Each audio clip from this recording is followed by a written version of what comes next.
Welcome to the Investor Shed Podcast with Nick Beveridge, the ultimate source for all things investing and beyond. For free tools, tips, and tricks, go to northidahorei.com.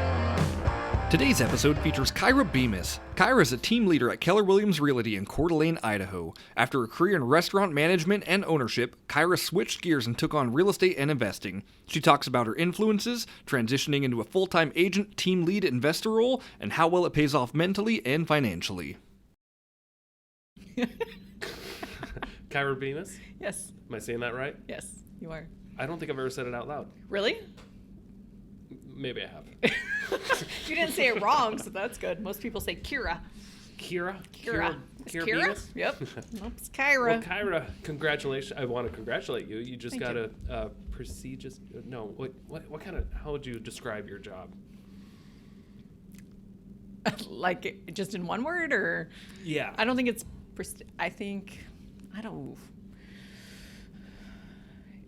I don't know. There's so many different words flowing through my head. I like to help people, so I don't think it's like this super cool, like. It's a pretty big deal. It is a pretty big deal, but. I mean, you're out there managing over 250 agents now. Yeah. And. Can I tell you, when I was in fourth grade, Yeah. I wanted to be a CEO of a bank. Yeah? Because I like money. So a CEO of a real estate office, it's pretty awesome too. That has more money than a bank. So yeah, I actually was hired at Applebee's the one time I was hired, I should say, because I wanted to be a CEO when I was in fourth grade. Like, I thought that was pretty awesome. Yeah. They saw that you put that on your resume, and they're like, "This is why we need you at Applebee's." Yes. Because in fourth grade. He thought that was pretty impressive. So yeah, but he, the guy who interviewed me, is kind of funny. He ended up being the CEO of Starbucks, and now he's the CEO of Chili's, like Chili's International. So Really? some pretty cool people. So apparently that meant something to him when I was in the fourth grade. Man. He can spot talent when you're in fourth grade. Come on. And now he's the CEO of Chili's. Yeah. Wow. Well, he was the CEO when he was the CEO of Starbucks. It was kind of funny because I was in Poland at the time for Applebee's, and he was there, and so I got to see him, and he brought up that whole conversation. So it's kind of funny that all just came up. Man, that's crazy. Yeah. Did you grow up here in North Idaho? So I was born in southern Idaho. Southern, okay. Blackfoot. I lived in Chalice until I was 10, so Idaho, and then I moved up here. So Okay. I lived in Idaho How long you been up 95% here? of my life. Since I was 10, and I'm 41. So Okay. 31 years. You can call yourself a native. I do call myself a native, from Idaho at least. Nice. So yeah, And you have a background in restaurants. I do. Where do you want to start? How did you become where you are today? Oh my gosh. Well, do you know what? Somebody actually asked me that the other day, and it's kind of like the dominoes falling. Have you ever Yeah. heard that analogy? Oh, yeah. So my dominoes started falling, like, I truly feel like when I was 15, I lied about my age to get my first job, and it was in a restaurant, and it just kind of progressed from there. Oh, nice. Quick story about yeah. I when I was 15, I lied. What'd to you lie get about? well, so I started skiing and like when I was 14. Like snow skiing? Snow skiing. Okay. And I'm not good at that, and I was really not good at snowboarding. I tried it for one day, and I just like hurt my ass. Were you not an instructor at one point in life? Well, so when I was 15, Yeah. I applied to be a snowboard instructor with you no still experience suck? at all. And somehow it just, they took me through you're with a group of people where Yeah. they kind of train you all together, and they just bring you on, and they forget to like verify that, look, do you have any experience even Yeah. snowboarding? They just assume you do since you're applying for the job. Oh my gosh. And it worked. It did. Somehow, yeah, they taught me how to snowboard because they teach Wow. you how to teach classes, so they just kind of teach you from the basics, and you just kind of pick up on it, and you just kind of. So how long were you slide instructor under for? Oh, just a couple seasons. Nice. Yeah. So do you still ski, snowboard? I still snowboard here and there, not very often, like maybe twice a year. But I have kids now, so I can't do anything. Are you going to give them lessons? I'm afraid of that. Why? Because you know how dangerous that is? Yeah. I can't imagine. I see a lot of people like bring their 3-year-old skiing or snowboarding. But that's when you teach them. I broke my ankle in the 8th grade skiing. Yeah. Oh my gosh, it was horrible. And then I actually just went back a handful of years ago. It's easier when you're younger. Teaching them to fall then. Okay. Just teach them. I'll take your advice. That's awesome. Anyway, now you can go back and you lied when you were 15. Yep, to get a job in a restaurant.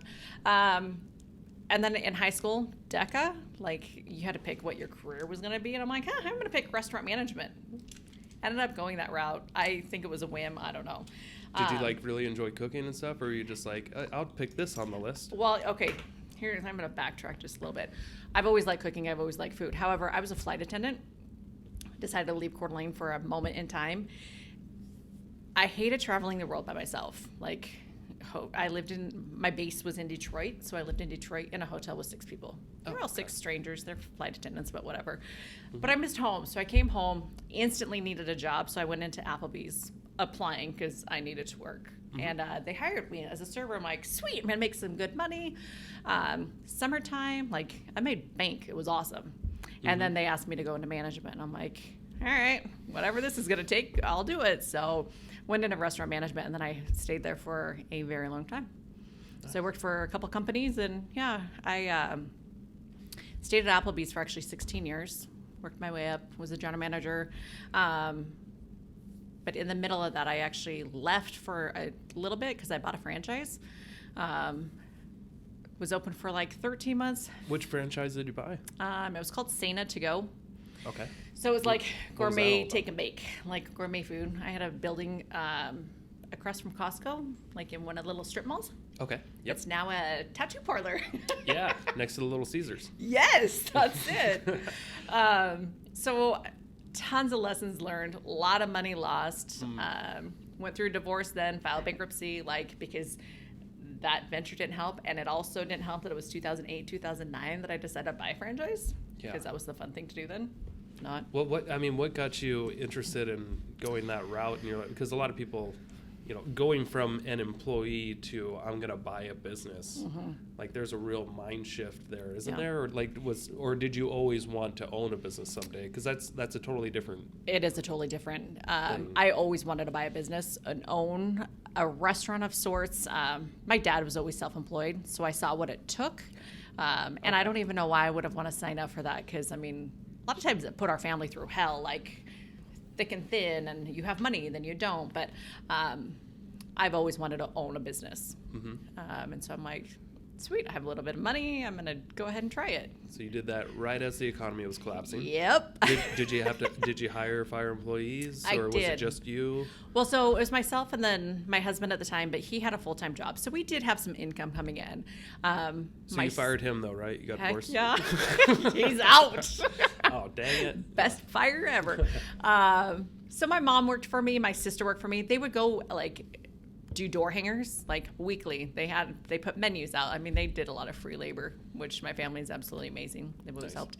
And then I had a handful of employees, but they understood when it was time to go that when you can't pay the bills, then you don't have a job anymore. Yeah. So, but a lot of that experience led me back to Applebee's, and that's where I became the GM. Okay, general manager. Not everybody knows what GM means. I know. I always forget that. General manager. Motors? General Motors, yes. No, but here's the crazy part. So I was at Applebee's, and I was not the general manager. I was a manager. I just did my thing. Left for a little while. By the time I came back, this is probably even bad to say, but the restaurant turned a different direction. Like, they were dealing drugs out the back door, with my food. So I had to change that. I had to, shift You needed the culture. your taste. Yes. I'm like, what the heck? Don't be dealing without me. Nope. I'm the GM, bitches. That is awesome. I'm just kidding. No, how did it really go down?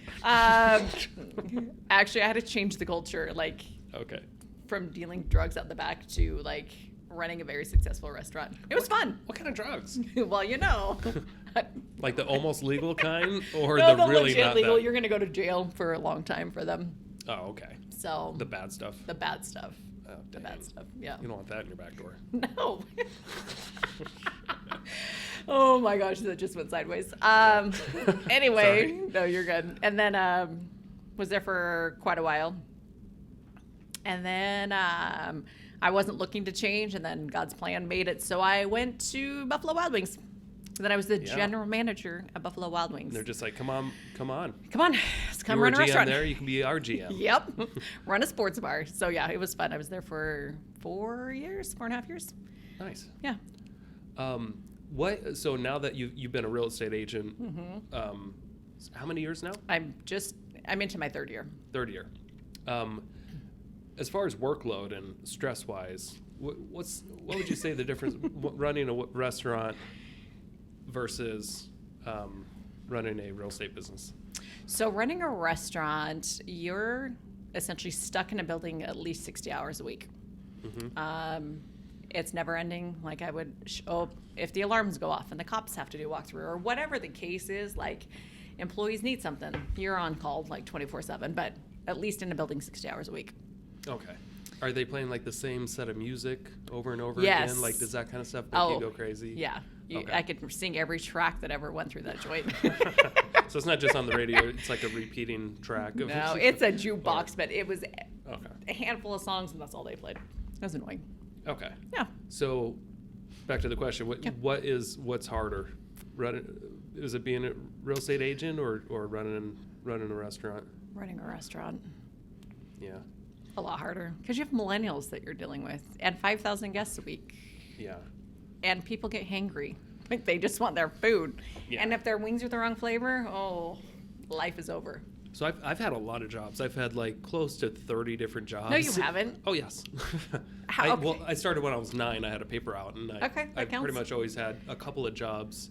What's been your least favorite?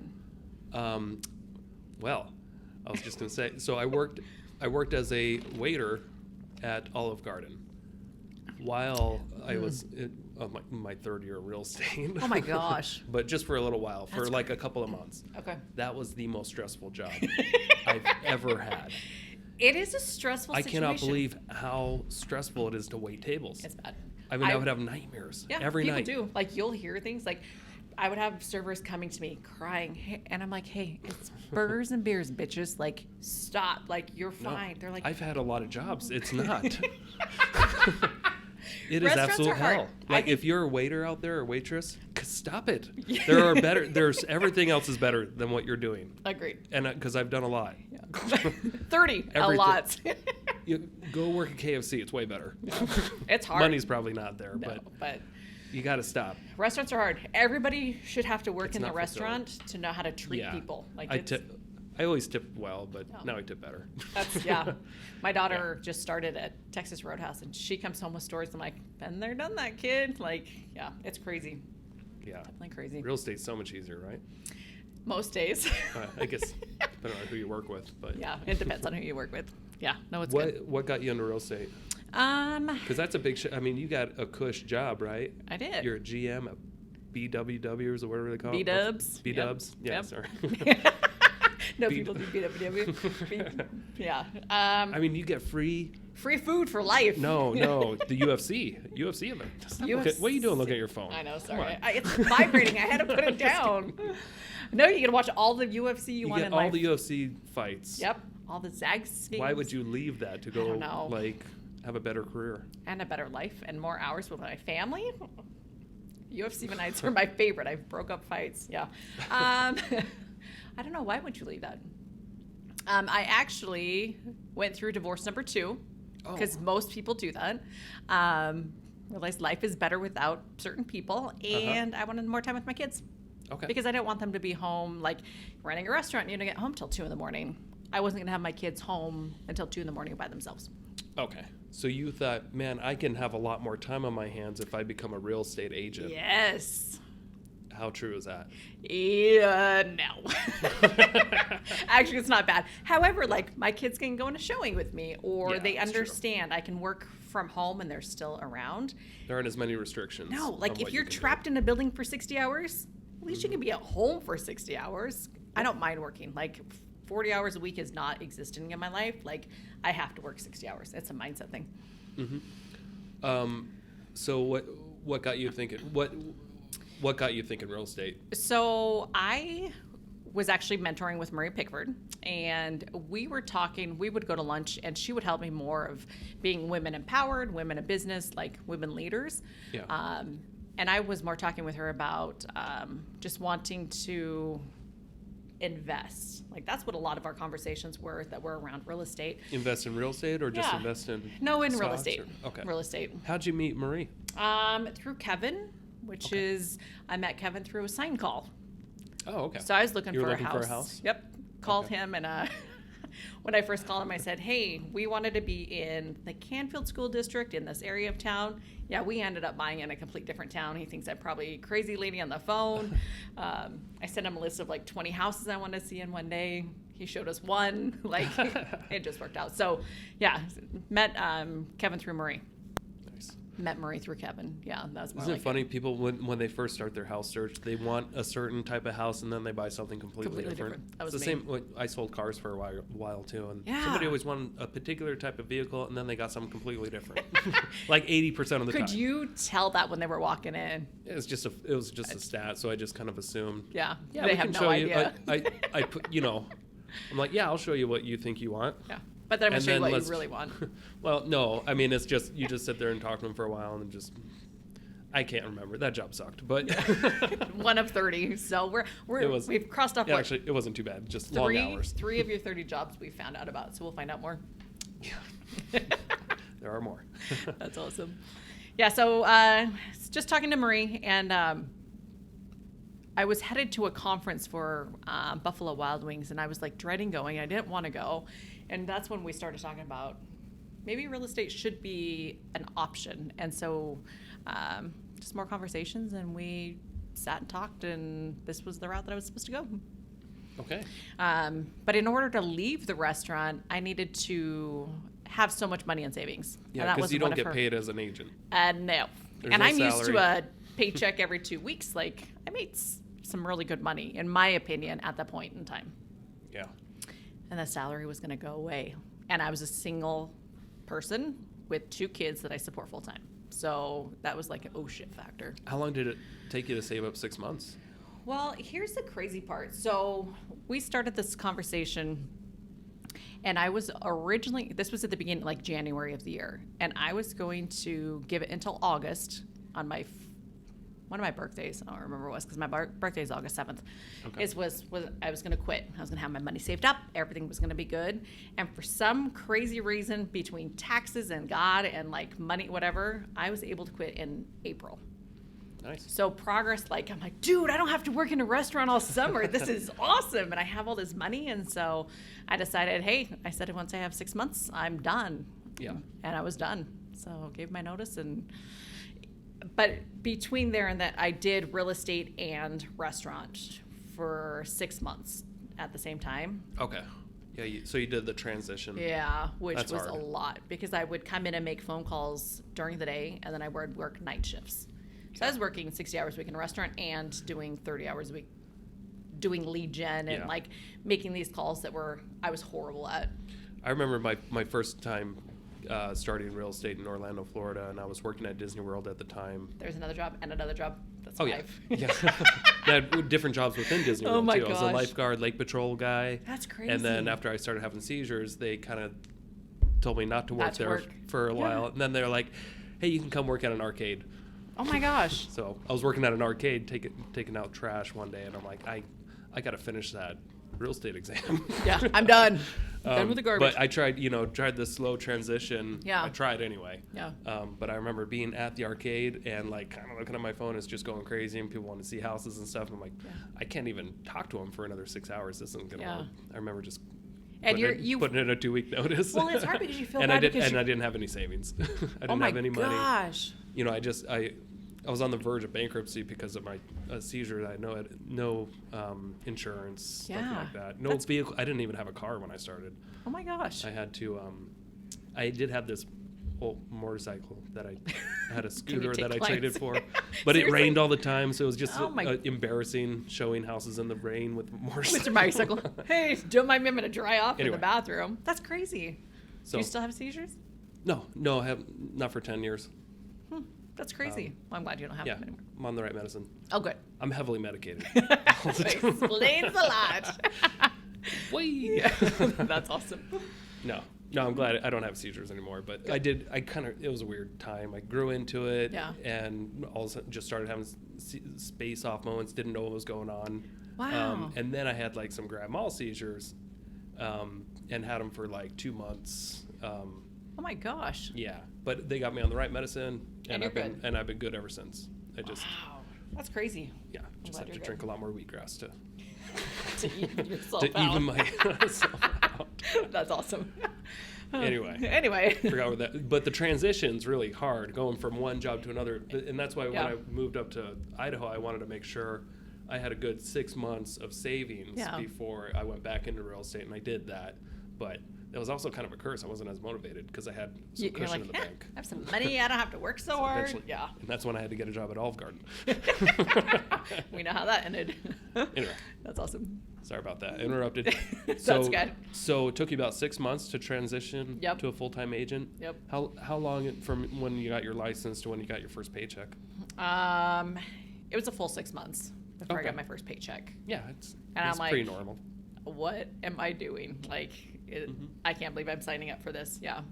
But the one paycheck, I remember seeing that paycheck and I'm like, this is one house. I had to work a crap ton of hours in a restaurant to get that amount of money. So I saw the ending, like it would be worth it in the end. It's worth it. Yeah. You just have to have a full pipeline. Yeah, pretty much. Yeah. And it takes a while to get it. And you get rewarded for your work much later in real estate life. And you do. And it comes a lot later in life sometimes. Even 2 or 3 years later, so that's good. Yeah. I know. My average. I look. It's been a couple of years since I studied my average. But I remember my average was 18 months from when I first talked to a contact from when I'd sold them a house or sold their house. Yeah, it is not. The average was 18 months. You're like, yes, you make some new best friends in 18 months. Yeah. So no, it does take time, a lot of time, but it's worth it. Okay. Definitely worth it. So you decided to join a team instead of just go on your own? Yep. What did that look like? I knew that I was coming to Keller Williams just because I was able to see that all of the real estate companies from the outside in to pick and choose which company I wanted to go to. And Keller was definitely the one because obviously I had been talking to Marie and she, a lot of the conversations that we had were, at one point she had told Kevin that she's going to run your team one day. Just my background with the management side of it. So I knew that would be the good combination where I should have been. And I'm glad that's where I ended up. Yeah.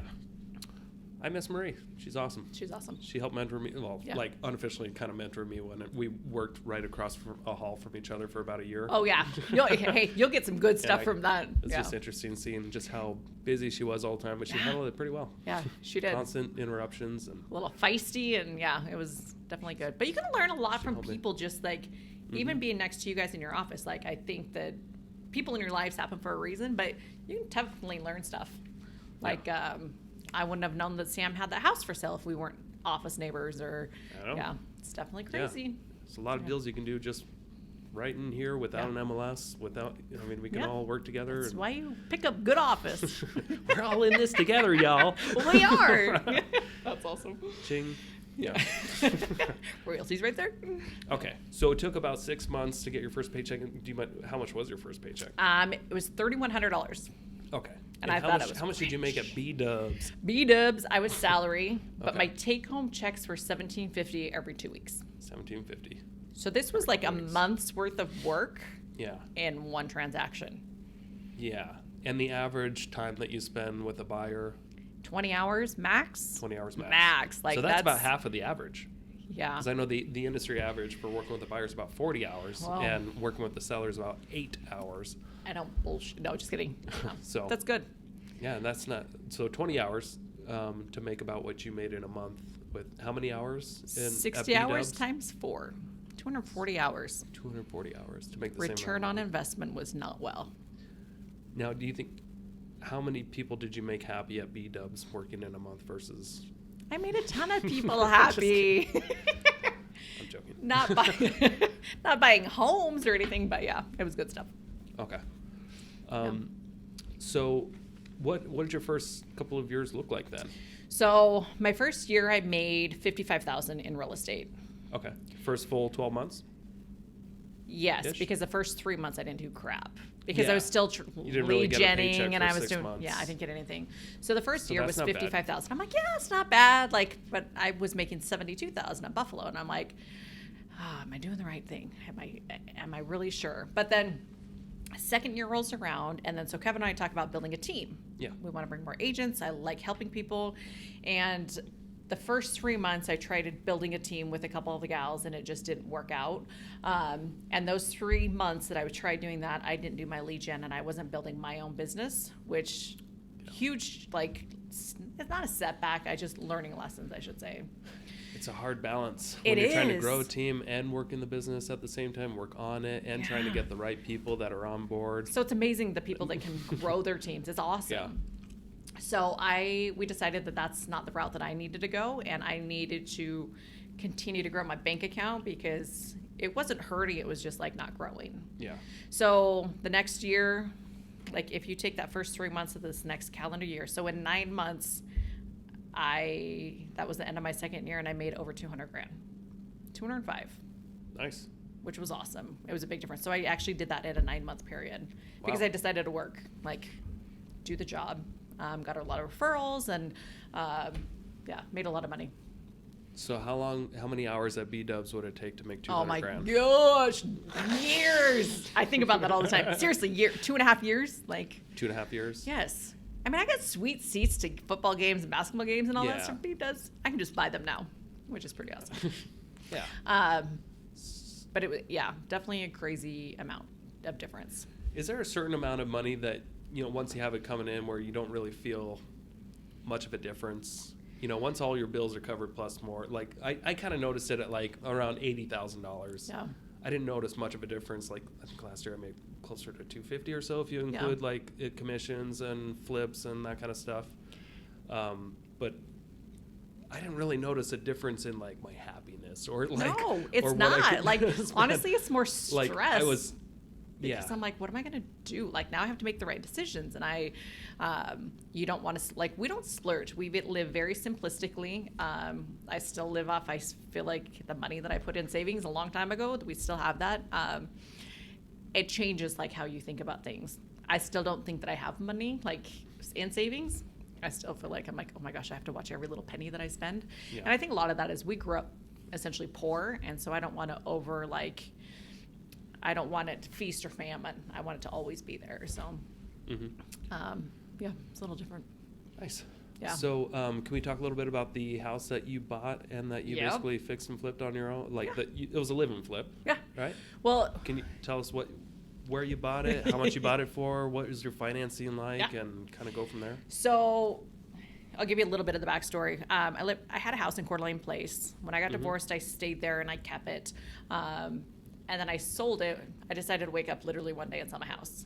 I wasn't going to do it, but I said, it's too big. We don't need to be here. And so the girls and I, when I say we, my daughters and I, we sold it. We made about $120,000 profit. Okay. Put it right into the bank. Nice. Until I decided I knew what I wanted to do. I didn't know what that path looked like, so we actually got into a rental. Now, hold on, let's back up. Yeah. You made $120-something thousand profit? Yes. How much of that is owed to the IRS? We're not talking about $0. Because you lived in it for 2 of the last 5 years, right? We lived in there for 7. So yes, that answer is correct. So not to the IRS. And just in case people are wondering. Oh, 0. Nothing. It's sitting in my Edward Jones account is where I put it. It's in a money market account that it's getting 2%, but I can get it tomorrow if I needed it. Until I decided what I wanted to do. Okay. So where'd you go? A rental. Okay. I've never lived in a rental. That was very weird. Like I bought my first house when I was 19, and so to rent a house was like, it was different. Like I didn't feel like I could do the yard work like I wanted to, or paint, so we just chilled, like did activities, and I lived there. I signed a 1-year lease, and we didn't live there the whole time. At about 8 months, there's a house popped up on the MLS in a neighborhood that I really like, and a Washington agent who is dual licensed. I don't think she priced it accordingly. Yeah. Like I think she priced it $30,000 too low. When I looked at it and wrote up an offer that day. Yeah. So when I decided to sell my house, I didn't know I was selling it when I woke up, and then when I bought a house, I didn't know I was buying when I woke up. Like it just happened quickly. Mm-hmm. Now, do you think if she didn't accept the very first offer and she just let it sit on the market for a few days and accumulate a lot of showings and activity, do you think it maybe would have sold for more than what she had it listed at? I think she would have got into a bidding war, but I put some pressure on her. Nice. Is that okay? Yeah, I'm just curious. I'm just curious what it looked like. So you got it very first day. Got it locked up. Like the second it went on the market, like I put type timelines, like here is a cash offer. Okay. You need to take it, because my lending was cash. Yeah. Because I still need to file my 2019 taxes, so I got a cash lender. I put 6%, or he only charged me 6%, no points, kind of a sweet little deal. Nice. So that's a private money lender. Private money lender. Helped you out. Yep. Buy a house for cash. Yep. Was it a fixer? Well, if you liked green carpets, pink walls, and roses everywhere, no, Yes, it was I not do. a flixer. Then you would have loved it. So it was built in '98, and everything was original. Okay. One owner, little old couple. She had passed away, and then he just moved into a home. And how much did you buy for again? $260. $260. And what do you think it was worth as is? $290? Easy. Okay. If it was my listing, I would have put $299 on it. Okay. Great neighborhood. It's a 3-bedroom, 2-bath, 1,400 square feet. It's a cute house. Okay. So $260. Just kidding, $270, because I also did take commissions off of it. Okay. So But- what do you mean by that? You took commissions off of it? I paid myself commissions instead of taking off the price. Like, I actually got a check cut from Okay. the office. I don't know if you wanted to detail with. Yeah. Does No, that I'd make like sense? to. Yeah. Well, I'm curious to know more. So Okay. you So I- added on more commission? No, so or- their purchase price was like $274, and I offered $270. Oh, okay. You But then I purchased. also acted as an agent for myself Yeah. and was paid the 3%. And instead of taking off the price of the house, I actually took a check for commissions. I see what you mean. So you essentially got it for $260 because you got paid $10,000 of it. Yes. Okay. Yeah. Thanks for clearing that up for You're my stupid welcome. little mind. Wait, what? There's your multiple personalities. That's awesome. Yeah. So anyway, I bought the house, and I was still in the rental, and I knew that I had a couple extra months, so I wasn't going to live in this house while I was tearing it apart. So I stayed Okay. in the rental. That's smart. It is smart. You can actually 'cause- get things done Yeah. when you're not living there. And I did. So I have a freaking amazing family. Like, I called them and said, hey, on Saturday, we're going to demo a house. My entire family showed up. Even my 82-year-old grandma from Southern Idaho came up, ripped out everything in the house. It was pretty awesome. Put your 82-year-old grandma to work? She demoing? Yes, and she worked us under the table. Like, she was impressive. Like, yeah, she wanted to. She was rolling carpet, like ripping carpet out. Oh, okay. So I thought you meant for a second like you paid her under the table, like she doesn't want to show extra income to get her Social Security checks or something. She's going to jail. I'm just kidding. You know, she'll get let out with the That's nice. coronavirus people. Yeah, so you got a healthy grandmother. That's healthy good. grandmother, amazing family, and we gutted a house within about 2 hours. All right. Pulled literally everything out of there, crowbars and all of everything. And have you done that before? Nope. No? This was First- my first time. So I was going to be a general contractor on a job, and it was mine. So, and since I knew I had about, I want to say like 3 weeks to close when I wrote the offer. So I had my subs come in to kind of give me prices, to see what they can do, what they cannot do. And everybody that I used is just friends or family that that's what they do for the profession. So they obviously all got paid. And I had a very strict timeline, and they followed it. So Great. for the first like 3, maybe 4 weeks, there was literally somebody there every day working, and they were all on time. Wow. Until the That's some good countertops at the management. van. Oh yeah, I think they were scared of me. They just showed up, so they did their job.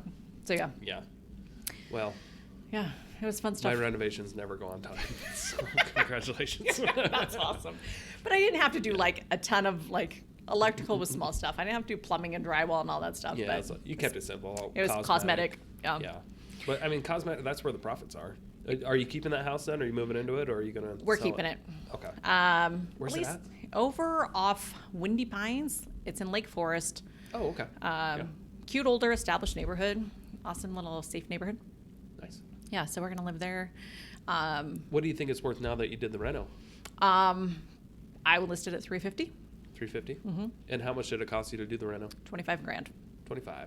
Okay, so you're all in around what, $295 plus interest, $291 and change. $291 and change. And then I So you paid got 1 month of my hard money guy of $1,100.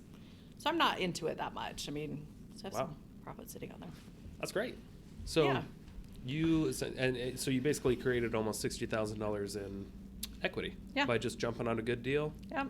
You creatively got it with cash. And are you refinancing it then? I did. You already did. Okay. I did. Actually just did, and my first payment's due June 1st. Awesome. 3.6% interest. 3.6. Yeah, for 30 year. I think it's not too bad. Awesome. Yeah. Congrats. So yeah, it's been fun. I will definitely do it again. And I would have listed this house, except for my 14-year-old threatened my life and said, if we move out, I'm staying here. She loves it.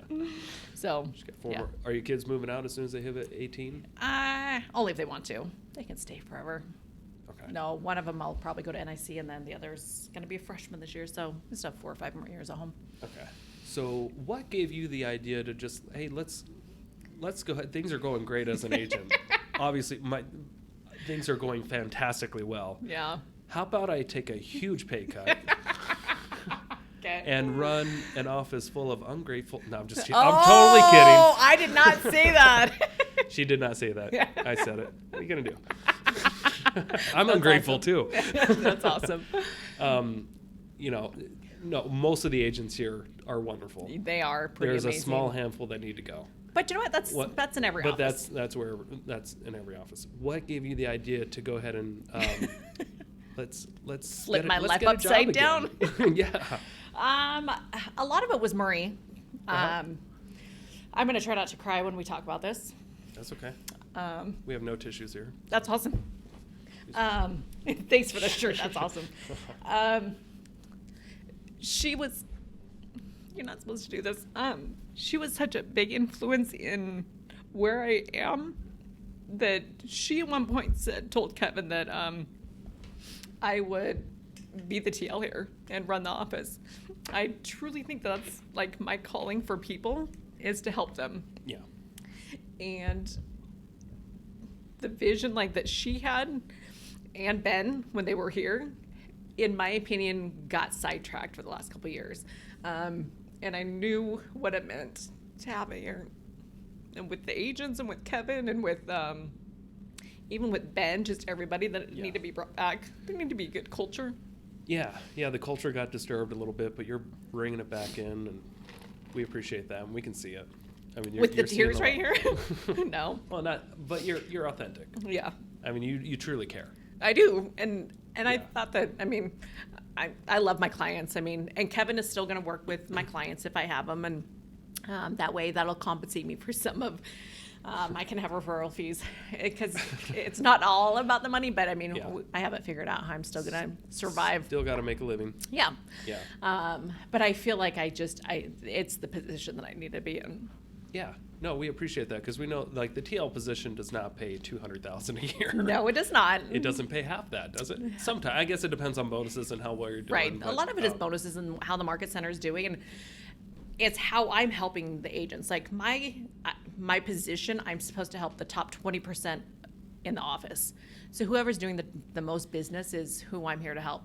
However, if I find somebody who's hustling like I did when I was a new agent, I'm obviously going to help them and I'm going to pour into them. And if the office is good, I do good. Yeah. So that's a lot of how I'll get paid too. Do you focus mostly on retention or growing? It's quality over quantity, in my opinion. Okay. I know that Coeur d'Alene has 18-ish, 100 agents. It could grow a little bit or not, and I want the right people to be here. If we have 280 agents or 300 agents, I want it to be the right fit, not the amount of people. I don't want every Tom, Dick, and Harry that's an agent. How many agents do we have right now? 280. 280. What's our like max capacity that we can really handle with the size of our office and our staff? And That's kind of a hard one just because like the people that are in the building, the majority of them are cappers. Yeah. So you have to be a capper in order to have an office. I think just as we grow the number count of agents is when we have to add on staff. So there's so many different factors. I mean, we could be 600 agents and still be fine. so for those that are listening that don't know what a capper means, Yeah. you mind explaining that just a little bit? Yeah, so at a brokerage, you pay, like, are you 70-30 split? Yes. So 70-30? 70-30 split, meaning as an agent, you keep 70% of your income. 30% goes to the Actually, company. I'm at 100 right now. I just capped. But yay. That's awesome. That's good. But after you pay Cap during COVID. Dude, okay, that's awesome. Like my cap restarted in February, and I just capped. No way. Last month. Yeah. Good job. Oh, thanks. It was all He's stuff a that rock star. it was stuff that myself and my team did like in the winter. But that's what But, happens because like, you get it's paid all out delayed. months Yeah. later. We're gonna have a bad summer. No, I'm just kidding. You're gonna refer back to some like, crap. I knew it. Just joking. But capping after you pay $21,000 or whatever your cap is, then you keep 100% of your commissions. Yeah. Not all companies do that, and we do that No. here. Mm-hmm. So my job is to help all the people that are cappers to get there, and then try to create more of them. Why would an agent, other than the money, want to like come to Keller Williams versus like a Coldwell Banker or Century 21? A lot of it Like is some of the more dependable, the brokerages where you can actually get some leads and some Yeah. help. And I don't know about the training, but I'm not talking about the discount brokerages, but why come to this company that maybe, what would you say to those people? my reasoning is the culture. Yeah. What you get out of this place is, in my opinion, priceless. The training is impeccable. Keller Williams, and just in general, is the #1 training company. They do awesome. But if you break it down to just our market center, the relationships that you can build with all the agents, with the staff, with whoever is here, it's, like I said, it's priceless. Okay. Gotcha.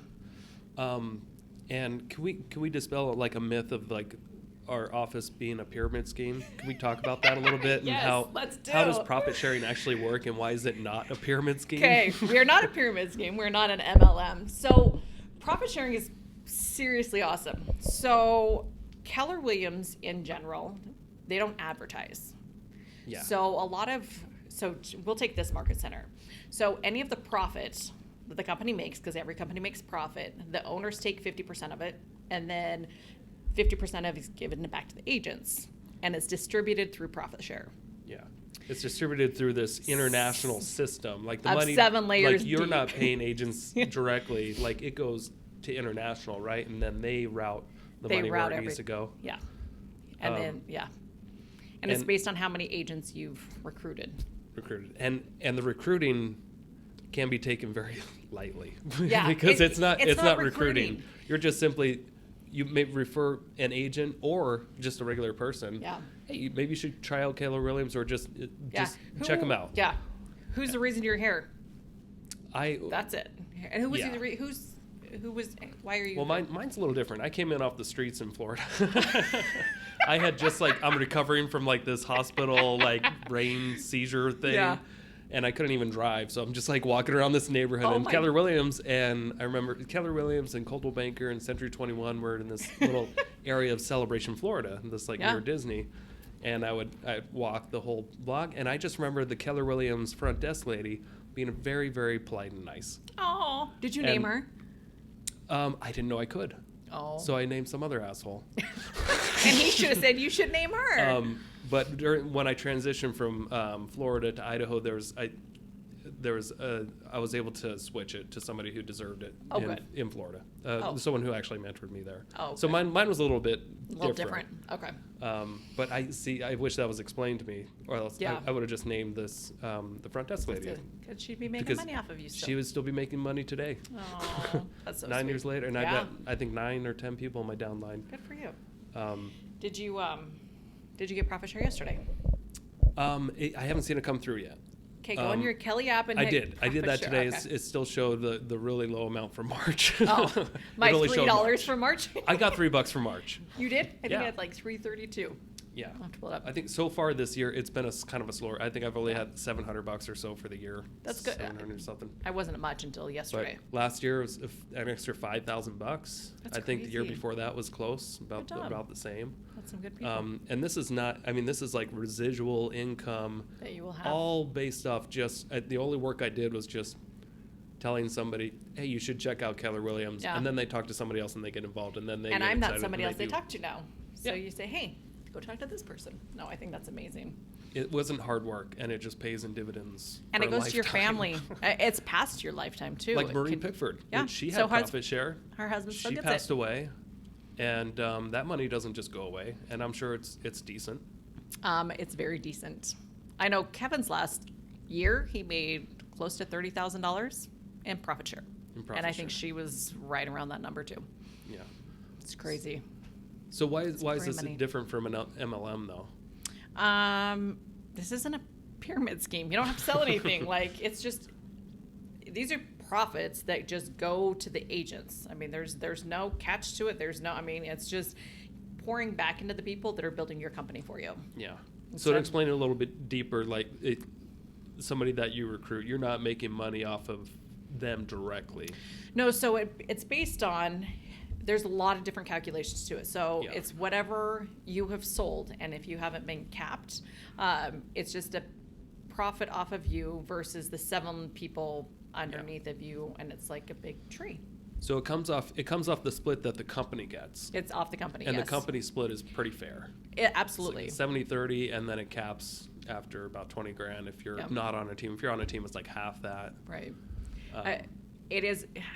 So the agents don't get affected by it at all. No, they don't. They just benefit from it. They benefit. There's no negative. It's truly free money. So for the months that are not profitable, do those agents owe money? Never do they owe money. Never ever. So they get all the upside. They get all the upside and none of the downside. None of the downside. The owners are the ones that take the downside. So if there's not a profit, the owners are the ones that don't get the profit. And if they have a cash call, they're the ones who have to pay. We never have to. Like, our last month was slow because we prepaid bills, like rent and all that. So our profit share was only $3, and this month is completely different. So, how much did you make last month? $3.35. Or I'm sorry, didn't you just get one last night? Yep, $1,213. $1,213. Yeah. Okay, you've been in the business only 2 years. Yep. And that's just off. And you've I have 3 recommended people, 3 people to come into the business. Yep. And you've talked to a lot, I'm sure. Yeah. Wasn't hard. No. I mean, $1,200 in 1 month. Yeah, 1 month. So last year I had $1,700. So 1 month pays for that pays for 1.5 Tesla payments a month. Which is like, that's awesome. I have a truck and it's paid off, so mine's fun money. Yeah, that's awesome. So when eventually does that money shut off, though? It never shuts off, ever. Like, unless those agents just stop producing or get out, right? If they stop producing, if they leave, but if there's somebody, people bump up. Like if they had named Joe Schmo and Joe Schmo gets out of the industry, those people bump up to your next level. So it's always like a shrinking, like, if that makes sense. Yeah. Yeah. Okay. And a lot of MLMs, like if the person in front of you goes away, all the money just goes away. Yeah. Ours continues to pour back into the people. Gotcha. Through the 7 levels. Is there anything else about Keller Williams that maybe people have misunderstandings about? Gosh. Not that I think of it. It's pretty straightforward. Yeah, like, we have fun. We get the job done. We're the busiest market center right now. I don't know, like, our numbers compared to the Coeur d'Alene area, I mean, we're much busier than the basic Coeur d'Alene agents are. So, at other brokerages, are you required to like show up at a certain time and wear? Is there a dress code? I'm sure it varies per. I think it varies. Brokerage, but have you heard of that? I've never been to another brokerage. However, everybody has like their own reputation and expectation. I think that we're kind of more of a casual, like, come as you are. Like, Dennis Spencer's the most amazing man, and he wears shorts all the time. And he makes a lot of money. He makes a lot of money because that's him. That's his style. Nobody wants you to change your style. Like, if you want to wear a dress suit one day, wear it. Yeah. If you want to wear shorts, wear it. Like, everybody's business is different. Jamie Jennison. Sweatpants and Crocs. Yeah. And he makes a shit ton of money, and he's awesome. Yep. Kelly Zufelt, love her. She loves sweatpants. Like, it's their jam. It is what it is. So, yeah. We like everybody to be who they are, which is fun. So what do you envision the next couple of years of this office looking like? Now that it's kind of going to be directed by you. The culture back plus extra of where it used to be. I mean, some people don't know what that was, but just honest integrity.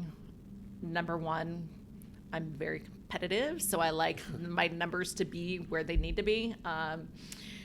In the restaurant industry, there were very few female general managers. I'd love to call and say I beat the boys or rub it in or whatever. I'm pretty much a crap talker. But I can back it. We can feel that now. That's awesome. I want everybody who's here to want to be here. Like I said, it's quality over the quantity of people, and it just needs to be a cultural fit. I want us to be a huge part in our community.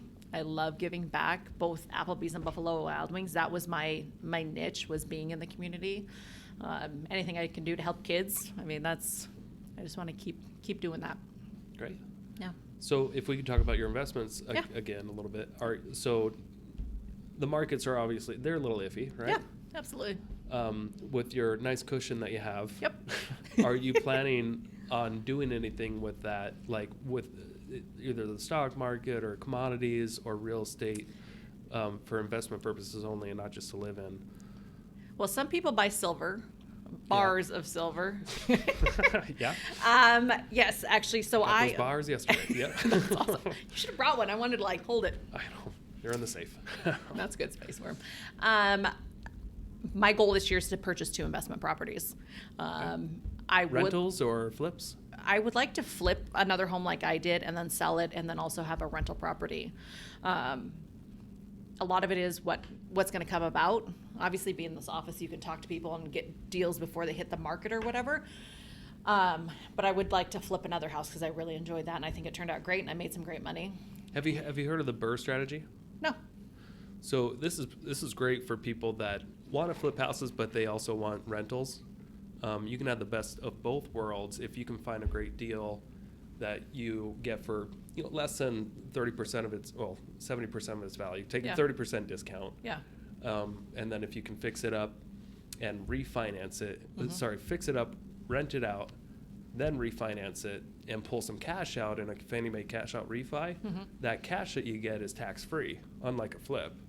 In the debt, and then when you can rent it and you can have a rental as well. So some of my best deals ever have been like the BRRRR strategy. Yeah.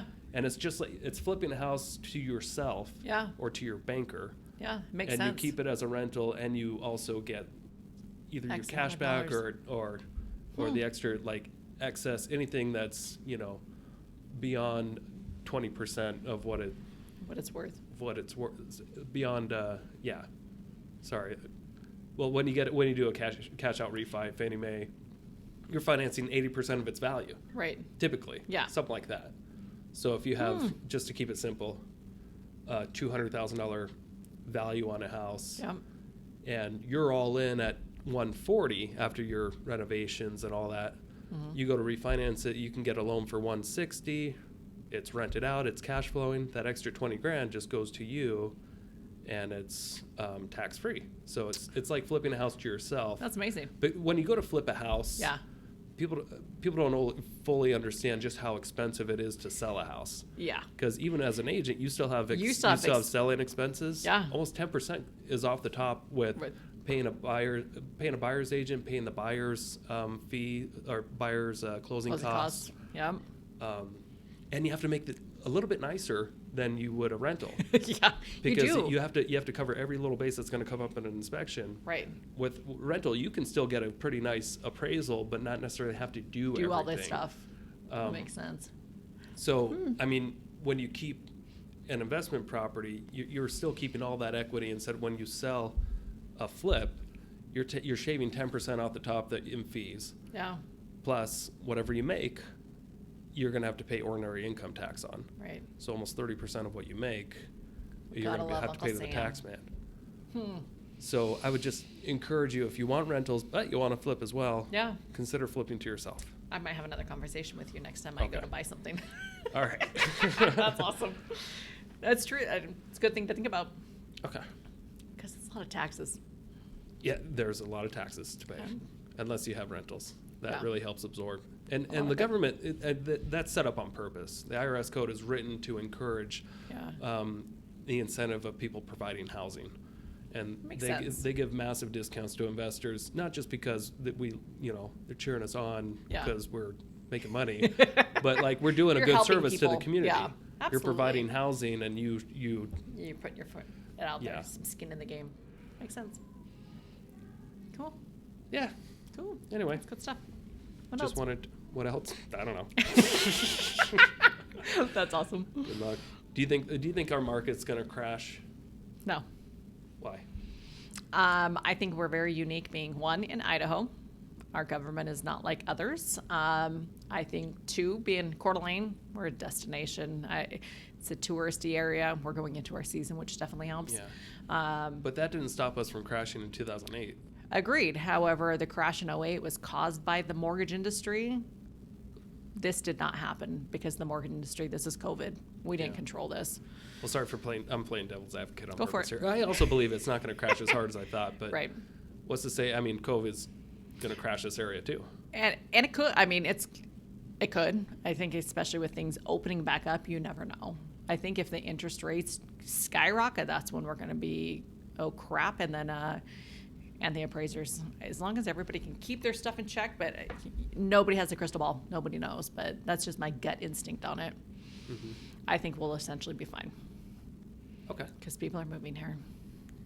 Because they want to pack their guns and live on acreage. Yeah. Sick of this governor telling me to stay home. Yeah. I'm leaving.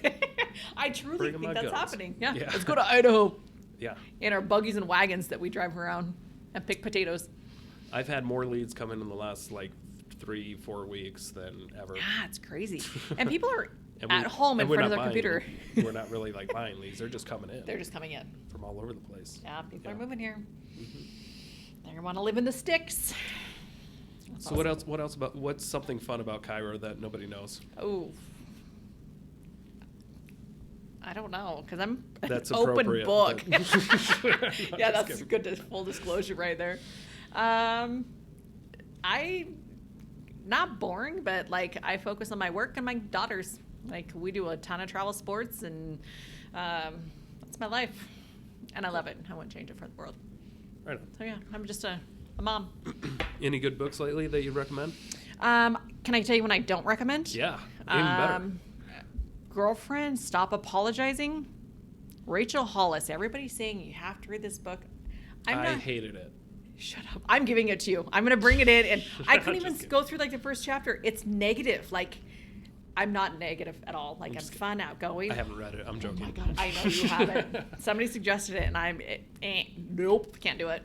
I'm bringing it to you, and you're going to read it. Okay. I mean, I'll look at the cover. But Okay, I bought it on Amazon, and there is no cover. It's like a hardbound, on the spine is the name, and that's all. And then, Okay. yeah, I'll try. I couldn't do it. And then I'm about to read the Nordstrom's book that Mr. Scharf just gave to me. So that's my next read. What's that about? Kind of the Nordstrom's family and how. Oh, okay. The store. Yeah. And it's not truly about the store. It's about customer service and how to be standout. And I think at this point in our economy, that Keller Williams is that standout real estate company. And I just want to make sure that we're hitting every mark on it. So, yeah. Yeah. No, I agree. I don't think customer service is ever going to die No. in the industry. No. I mean, robots are going to replace and everything online and everything. But you still need that personal. You need a person. Especially for a real estate transaction. I remember going to a Tom Ferry conference once, a real estate and it was a couple years ago. But he made a really good point that this new generation, the millennial generation, it's not all about discounts with them and stuff. It's about an experience. Yeah, they totally want an experience. They crave experience. So. And they do and this made me really realize that I sold a house to this cute couple, totally nice. They bought the house based on their dog. If the dog was gonna like the backyard. I totally thought it was a joke at the beginning, but that was they were serious. I'm like, okay.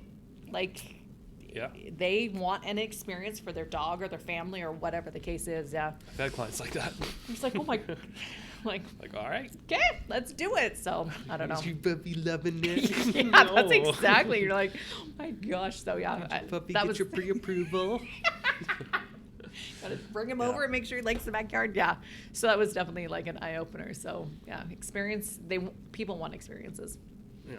And they want to tell about it, and they want to do it on social media. And I mean, yeah, people like to have it out there. Any advice for the people that anything that you would do differently if you were brand new, getting your license, transitioning from another job? That is there anything that you would do differently, or highly recommend to somebody out there that's considering doing this? I would hustle. I wouldn't do that differently. I would find that perfect person that you fit with and make it happen. So find a mentor in the business? Find a mentor. And you can come to any Keller Williams and they can help you do that. But if you have somebody that you can go to, I think that's huge. When I first started lead genning, I didn't understand what that was, and scripting. I'm like, whatever, I don't need to do this. I got so frustrated, and I would go in an office by myself and make phone calls, and I'd come back in the office, and at the time Josh was in there with Kevin, and they're like, hey, how was that? Fine. I had this attitude of it's not working, whatever. So I did that for a couple weeks and I got nowhere. And then I started sitting in the office and I would make phone calls, and I'm nervous because these guys have been in the industry a very long time and I'm a rookie. I'm making calls in front of these guys, holy crap. Would make calls and I'm like, hey, how was that? They're like, we didn't listen to you. They're so used to doing their own thing. And I'm like, are you kidding me? So finally I'm like, hey, will you guys listen? I got an appointment. Yeah, I gotta go. Where's my high five? So eventually I'm like, hey, will you guys listen to my phone calls to see if I'm talking right or whatever? And if I didn't have those, I think that would have put me on a different trajectory. Whatever that word is, trajectory. I can't say it either. Okay, good. Trajectory. There you go. Say it fast. No. So after a while, I started, hey, I'm going to make these calls. I'm going to put on speakerphone, and then I'm going to pause it. And then they would give me things to say, hey, say this, or hey, say that. And it made me more confident in what I was saying. Mm-hmm. And even not too long ago, I had clients that came in through a lead gen system, a few months ago. And they said it was between me and another lady agent in the area, and she's a higher producer. And I'm like, I want this. I want to beat her out. This is just what it is. And so Kevin made me call them back and say, hey, this is why you should interview me as your agent, and I would love to work with you guys. I got the listing, or I got the sell. Nice. They're my clients because somebody gave me the encouragement to call and say, hey, It's like the affirmation to be like, hey, call. But if I wouldn't have somebody who was helping me, even agents in the office, you need to surround yourself by amazing people. I remember, something very similar, 9 years ago or something like that. This agent gave me this Zillow lead to follow up with, and I called and talked to her, and she was already working with an agent. They put an offer on a house, and so they've already been locked up. And we just had a nice conversation, and okay, well. Have a good day. Have a good day. See you later. Yeah, she was already working with somebody and under contract. Yeah. And then, and I remember that agent. I told him about it. I'm like, yeah, she's already working with somebody. He's like, well, just call her back and say, hey, if anything happens, and if for any reason you need to change an agent, I just want to let you know I'd be happy to help you. Something real simple like that. Yeah. But because that's something I didn't say. Right. Called her back and I said that. Yeah. I forgot, and I can't remember exactly how the conversation went because it was 9 years ago, but I just called her back and I just offered my assistance in case anything ever happened. Yeah.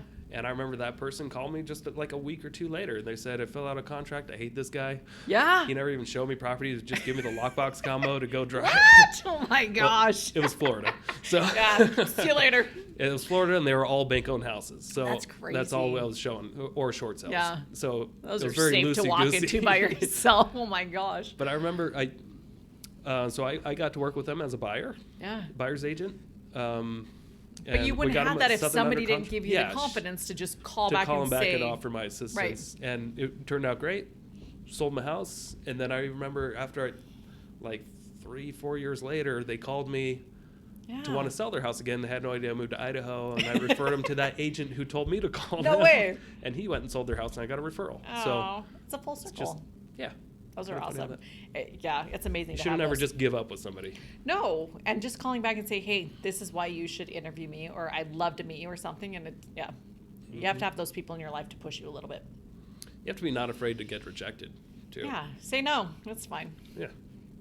You get rejected all the time. No. Cool. Anything else you want to touch on? No, how about you? No. That's awesome. I know our phones are going off the hook, so you probably want to get back to work. But I appreciate you doing this. Thank you. It was fun. much. Yeah. Hopefully it was good and insightful and can help somebody. I'm sure it will.